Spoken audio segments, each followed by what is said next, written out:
আসসালামু আলাইকুম ওরহমতুল্লাহি ওবরাকাত। জি, আশা করি দারুল আমাল একাডেমির সমস্ত স্টুডেন্ট আপনারা ভালো আছেন।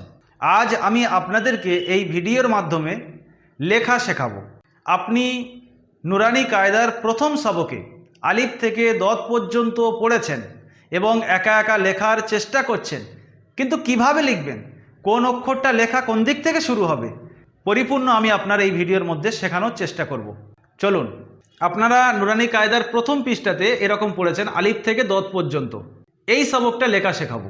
আপনারা খাতা কেনার ক্ষেত্রে বাংলা খাতা শুরুতে ইউজ করা ভালো, তবে যদি না পাওয়া যায় সেটা আলাদা জিনিস। আপনি গণিত খাতা ব্যবহার করতে পারেন, মানে রুল টানা ছাড়া খাতা ব্যবহার করতে পারেন, কিন্তু সবথেকে বেটার এটা যে রুল টানা খাতা আপনি ব্যবহার করবেন, যেটাকে আমরা বাংলা খাতা হিসেবে জানি। তো আমি রুল টেনে নিয়েছি বোর্ডে। আমরা আলিফ লিখব, একটা সোজা দাঁড়ি টেনে দিলে আলিফ হয়ে যায়।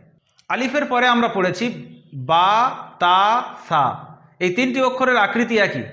একটা শিখে নিলে আমরা তিনটে অক্ষর লিখতে পারবো। বা লিখবেন এই রকম শুরু করবেন, এদিকে একটু তুলে দেবেন, নিচে একটা নোক্তা দিলে বা, উপরে দুটো নোক্তা দিলে তা, আরও একটা নোক্তা বাড়িয়ে দিলে তিনটে নোক্তা হয়ে গেলে সা।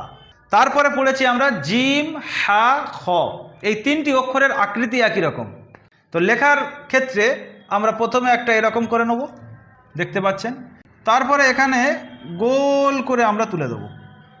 পেটে একটা নোক্তা দিলে জিম, উপরে একটা নোক্তা দিলে খ, আর দুটো নোক্তা যদি আমি কেটে দিই তাহলে হয়ে যাবে হা। বুঝতে পেরেছেন? তারপরের অক্ষর দাল এবং জাল, এই দুটি অক্ষরের আকৃতি একই।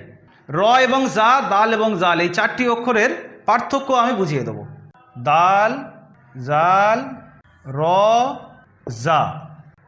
তো দাল এবং জাল লেখার ক্ষেত্রে আমরা এটা নিচে ঝোলাবো না, এটাকে মুড়ে দেবো এই পর্যন্ত।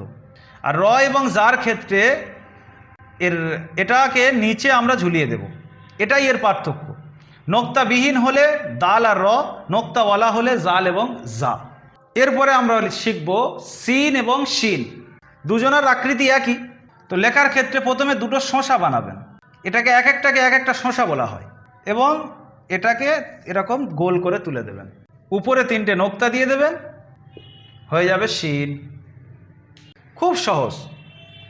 তাহলে দুটো শোঁসা বানিয়ে নেওয়ার পরে গোল করে দেওয়া। এবার শিখব সদ এবং দদ। দুজনের আকৃতি একই।